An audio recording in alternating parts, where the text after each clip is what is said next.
Jesus said, "Stop sinning." Good morning and welcome to 755 Live.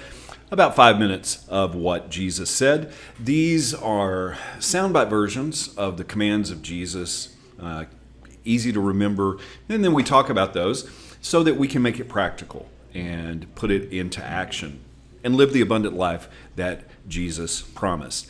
Today's Jesus said, "Stop sinning," comes from Matthew 5:30. So we'll start there in the New Living Translation where Jesus says, "And if your hand, even your stronger hand, causes you to sin, cut it off and throw it away. It is better for you to lose one part of your body than for your whole body to be thrown into hell." I also want to read from another translation that I like, the New English Translation. This one, instead of strong hand, says, "If your right hand causes you to sin, cut it off and throw it away. It is better to lose one of your members than to have your whole body go into hell." In the context of what Jesus is saying here, he's just talked about the right eye, and then he talks about the right hand. Now that doesn't mean a whole lot to us in our culture, other than being right-handed or left-handed, which is not a right or wrong thing. But in an Eastern culture, even today, the right hand was used for public things, and the left hand was used for those things that we keep private and won't talk about right now. And so Jesus was talking about even the good things. If it causes you to sin, cut it off. It's actually kind of brutal and gruesome language that Jesus used when he said, about sinning, and he said to stop sinning, and he made such a point that even if your good hand causes you to sin, cut it off. Any sin, all sin. Jesus used several extreme analogies here in Matthew 5.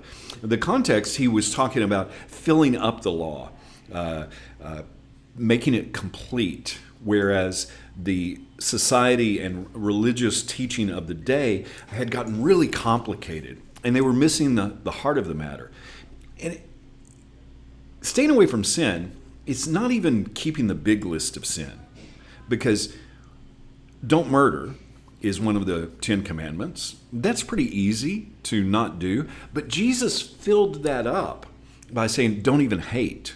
Don't call anyone a fool.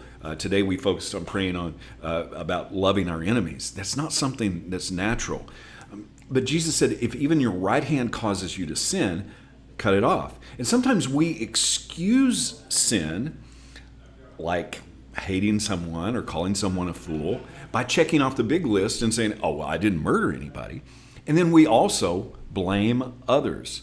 It's really easy to point out the sins of others. That goes all the way back to Genesis 3, where the man said, it's her fault, and then Eve said, oh, it's the serpent's fault. How do we respond to the awareness of our own sin? Well, we should do whatever it takes to cut it off. Sin says, it's just the way I am. Jesus says, live the way I command. That's who you are. And we have to take whatever steps are necessary to stop sinning. And that happens in the context of relationship. The prayer that Jesus gave us is our Father.